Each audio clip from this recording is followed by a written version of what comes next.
यह किसके लिए है? वे जो तनाव से होकर गुजर रहे हैं, वे जो खुद को काबिल नहीं समझते, वे जो अपने दर्द से भागने की कोशिश करते हैं। क्या आप कभी कभी अपने दिमाग के पिंजरे में फंस जाते हैं और फिर चिंता और डर से भर जाते हैं? क्या आप नाकाम होने पर खुद को कोसने लगते हैं या फिर डर से भागने की कोशिश करते रहने पर भी उससे पीछा नहीं छुड़ा पाते? बहुत से लोगों को लगता है कि वे उतना नहीं कर पा रहे हैं जितना वे कर सकते हैं, इसलिए वे हमेशा काम करते रहते हैं जिससे उनके हालात और खराब हो जाते हैं। यह कुछ ऐसी समस्याएं हैं जिनसे हर कोई परेशान है। इन सभी समस्याओं की कुछ वजह है और एक बार हम उस वजह को जानकर उसे खत्म कर दे तो समस्या अपने आप ही खत्म हो जाती है। यह किताब हमें बताती है कि हम किस तरह से अपने अंदर के नेगेटिव भावनाओं को अपना कर उनसे समझौता कर सकते हैं और एक बेहतर जिंदगी पा सकते हैं। हम हमेशा से ही इन भावनाओं से लड़ने की कोशिश करते आए हैं और हमेशा ही नाकाम हुए हैं। यह किताब हमें बताती है कि किस तरह से इस तरह की भावनाओं को अपना लेने से आप उन पर जीत पा सकते हैं। इसे पढ़कर आप सीखेंगे तनाव की असल वजह क्या है, हम किस तरह से खुद को कैद में रखते हैं और कैसे उससे आजाद हो सकते हैं। खुद को अपना दोस्त बनाकर किस तरह से आप मुश्किल वक्त से खुद को निकाल सकते हैं। आज के वक्त में हर कोई अपने भविष्य के बारे में सोचकर चिंता में है। हम अपने भविष्य के बारे में आज इतना ज्यादा सोचने लगे हैं कि जब हम अपने परिवार या अपने दोस्तों के साथ होते हैं तो हम उनसे भी अपने भविष्य के बारे में ही बात करते हैं। हम में से बहुत से लोगों को लगता है कि हम जितना कर सकते हैं उतना कर नहीं पा रहे हैं। हमें लगता है कि हमें आज जहां पर होना चाहिए था वहां पर हम नहीं हैं और जैसे हारना तो हमारी किस्मत में लिखा हुआ है। जब हम इस तरह से सोचते हैं तो हम हमेशा भागने की ताक में रहते हैं। हम एक जगह से निकलने के बाद दूसरी जगह पर जाने के बारे में सोचते हैं। एक काम को पूरा करने के बाद दूसरा काम करने के बारे में सोचते हैं।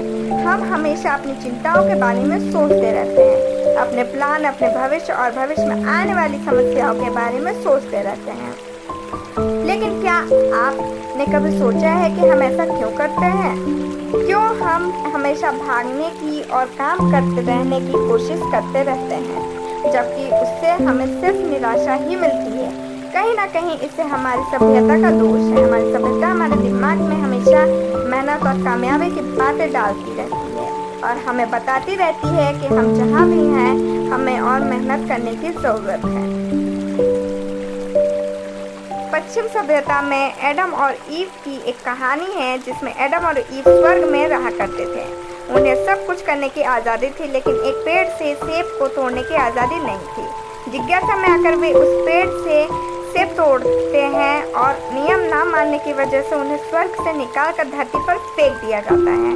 फिर एडम और ईव से इंसानियत की शुरुआत इस धरती पर हुई। इस कहानी से हमें यह सीखने को मिलता है कि इंसान पाप से भरा हुआ है, उसे नियमों का ना मानने की आदत है और उसका लालच कभी खत्म नहीं होता। सब कुछ होने के बाद भी उसे कुछ ना कुछ चाहिए होता है। इस तरह से हमें बचपन से ही खुद के बारे में गलत सोचना, बुरा सोचना सिखाया जाता है। लेकिन बौद्ध धर्म में ऐसा नहीं है। बौद्ध धर्म में बताया जाता है कि इंसान दया और अच्छाई से भरा हुआ है और हर व्यक्ति अपने आप में खास है। यह धर्म हमें बताता है कि हम जो भी कर रहे हैं ठीक कर रहे हैं और हमें हर वक्त भागते रहने की जरूरत नहीं है। खुद को काबिल ना समझकर हम खुद को एक कैद में रखते हैं। 1917 में वाशिंगटन डीसी में एक टाइगर को एक छोटे से पिंजरे में रखा गया था।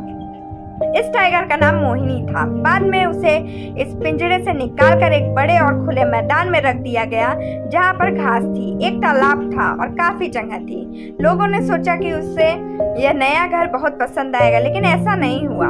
मोहिनी बगीचे के कोने में एक जगह बैठी रहती थी और वहां पर तब तक बैठी रहती थी जब तक उसके नीचे की घास बड़ी बड़ी ना हो जाए। वो आज़ादी मिलने के बाद भी खुद को एक कैद में रखे हुए थी और उससे बाहर नहीं निकल पा रही थी। इस बार ताला उसके पिंजरे में नहीं, उसके दिमाग में लगा था। इस तरह के ताले बहुत से लोगों के दिमाग में लगे हुए हैं। हम सभी खुद को यह बार बार बताते रहते हैं कि हम बेहतर नहीं हैं, हम जो भी कर रहे हैं वो काफ़ी नहीं है और हम कभी उस काबिल नहीं बन पाएंगे जैसा बनना चाहते हैं। इस तरह की मानसिकता हमें एक कैद में रखती है। हम सोचते हैं कि हम काबिल नहीं हैं और अपना मनचाहा काम नहीं कर सकते और इसलिए हम उसे करने की कोशिश भी नहीं करते हैं। इस तरह से हम खुद को एक दायरे में कैद कर लेते हैं और बाहर जाकर बगीचे में घूमने की बजाय एक जगह पर तब तक बैठे रहते हैं जब तक वो जगह बैठने के लायक नहीं रहती। लेकिन ज़रूरी नहीं है कि हम इस तरह से एक जगह पर सारी उम्र बिताएं। अगर यह ताला हमारे दिमाग में लगा है तो चाबी भी हमारे दिमाग के पास ही होनी चाहिए। इसकी चाबी है खुद को अंदर और बाहर से अपना लेना, अपनी कमियों को, अपनी खामियों के बिना सही या गलत कहे उससे अपना लेना। इस तरह से अपनी भावनाओं को और अपने विचारों को अपना लेने से आपका दिल खुल जाएगा, जिससे कि आप खुद को आज़ाद करके वो काम कर पाएंगे जो आप करना चाहते हैं। बहुत बार हमारे दिमाग में कुछ ऐसे ख्याल आ जाते हैं जो हमें अच्छे नहीं लगते। उदाहरण के लिए हो सकता है कि आप एक व्यक्ति से बिना वजह नफरत करते हो, लेकिन इसके लिए खुद को कोसने की बजाय यह मान लीजिए कि वो भावना आपके अंदर आई थी और फिर उसे अनदेखा कर आगे बढ़ जाइए। इस तरह से आप खुद को आज़ाद कर सकते हैं। तुरंत फैसले लेने के बजाय 1 मिनट के लिए खुद को रोकिए और फिर फैसला लीजिए। बहुत बार हमारा दोस्तों से झगड़ा हो जाता है और हम उनसे गुस्से में आकर बात करना बंद कर देते हैं, लेकिन क्या इस तरह से तुरंत फैसला लेना अच्छी बात है? क्या उन चीज़ों को अपनी ज़िंदगी से पूरी तरह से निकाल देना अच्छी बात है? हमें सिर्फ कुछ वक्त के लिए तकलीफ देती है। दर्द सहना तो कोई नहीं चाहता, लेकिन यह हमारी ज़िंदगी का एक हिस्सा है, हमारी भावनाओं का एक हिस्सा है। जब आप इससे भागने की कोशिश करते हैं तो आप असल में अपने एक हिस्से को खुद से अलग रखने की कोशिश करते हैं। इसलिए दर्द से भागना या उससे लड़ना इतना मुश्किल होता है क्योंकि आप अपने ही एक हिस्से को खुद से अलग कर रहे हैं। हमारे अनुभव से ही हमारा स्वभाव बनता है। अलग अलग लोग एक ही चीज को अलग अलग नज़र से देखते हैं क्योंकि उनका अनुभव उसे लेकर अलग रहा है। इसलिए अनुभव से भागने का मतलब आप अपने स्वभाव को बनाने से भाग रहे हैं। जब आप अपनी दर्द भरी यादों को भुलाने की कोशिश कर रहे होते हैं तो कहीं ना कहीं आप उनसे सीखने की बजाय उनसे भागने की कोशिश कर रहे होते हैं। ऐसे हालात में आप खुद से यह पूछ सकते हैं, मैंने उस समय क्या किया होता जिससे मुझे यह सब नहीं सहना पड़ता। इस तरह से आप उससे सीख सकते हैं। बहुत से लोग हालात बदलने की कोशिश करते हैं। कभी कभी उन्हें लगता है कि उनका हालात पर कोई काबू नहीं है। उदाहरण के लिए अगर आपके सामने आपका पसंदीदा खाना रखा हो तो हो सकता है कि आप उसे तुरंत निकलने की कोशिश करें, लेकिन ऐसे हालात में आप 1 मिनट तक रुककर अपनी भावना पर ध्यान देकर कुछ बेहतर फैसले ले सकते हैं। उदाहरण के लिए जब आप एक बर्गर को अपने सामने रखा हुआ देखें तो हो सकता है आप डाइटिंग के बारे में भूलकर तुरंत उसे खा लें और बाद में आपको इसका पछतावा हो। लेकिन ऐसे हालात में 1 मिनट तक खुद को रोक कर अपनी भावनाओं को समझने की कोशिश कीजिए कि आप उस समय क्या महसूस कर रहे हैं और उसे खाने के बाद क्या महसूस करेंगे। इस तरह से आप एक बेहतर फैसला ले सकते हैं। इस तरह से आप खुद को अपने डर, अपने गुस्से या फिर अपनी चिंता को समझने का एक मौका दे सकते हैं। खुद को अपने दोस्त बनाकर मुश्किल वक्त में खुद को संभालने की कोशिश कीजिए। जब आप हारते हैं तो क्या आप खुद को कोसने लगते हैं या फिर खुद को नाकाम व्यक्ति समझते हैं? क्या आप खुद से यह कहने लगते हैं कि आप यह काम नहीं कर सकते? बहुत से लोग ऐसा करते हैं, लेकिन अगर आपका दोस्त कभी नाकाम हो जाए तो क्या आप उसे भी इस तरह से डांटेंगे या फिर उससे सहारा देकर ऊपर उठाने की कोशिश करेंगे? बहुत से लोग खुद को तभी शाबाशी देते हैं जब वे कामयाब हो रहे होते हैं। जरा सोचिए कि आपका एक दोस्त आपके कामयाब होते ही आपके पास आ जाता है और आपके नाकाम होने पर आपसे दूर भागने लगता है।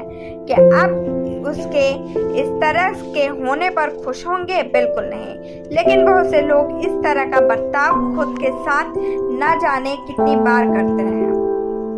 लेखिका का एक दोस्त है जिसका नाम जैकब है। जैकब एक ध्यान की क्लास चलाता है और वो इस समय एल्जाइमर्स की पहली स्टेज से गुजर रहा है। जब उसे यह पता लगा और वो अपनी क्लास के सामने उन्हें ध्यान सिखाने के लिए खड़ा हुआ तो उसे कुछ अजीब सा लगने लगा, लेकिन उसने खुद को संभाला और पूरी क्लास को अपने डर, अपनी चिंता और अपनी बीमारी के बारे में बताया।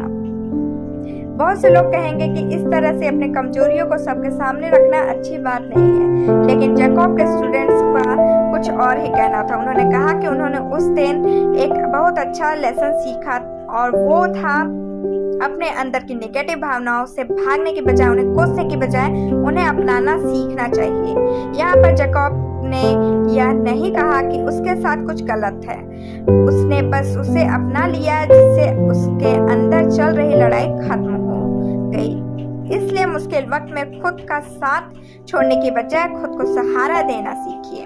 अपने शरीर से जो महसूस कर रहे हैं उस पर ध्यान देकर खुद के बारे में ज्यादा जानकारी पा सकते हैं। क्या आपने कभी किसी को गले लगाते वक्त यह पता करने की कोशिश की है कि आपको उन्हें कितने समय तक गले लगाने की जरूरत होती है, या फिर जब आप किसी अजनबी की आंखों में देखते हैं तो कितनी देर तक देखने के बाद आपको अजीब सा महसूस होने लगता है, या फिर बारिश में कितनी बूंदें आपके चेहरे पर गिर रही हैं। बहुत से लोग इस तरह की भावनाओं पर ध्यान नहीं देते।